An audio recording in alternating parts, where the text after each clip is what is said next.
Scusami se ti chiamo in piena notte alle 3.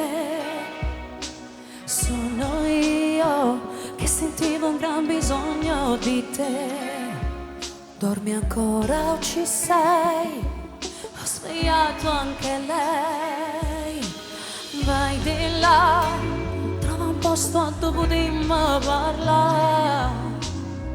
Non riattacca, tanto sacci da ci fatta ingazzare.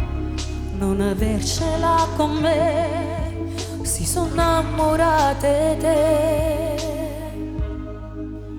Non mi chiamavo nome, non mi batte poi.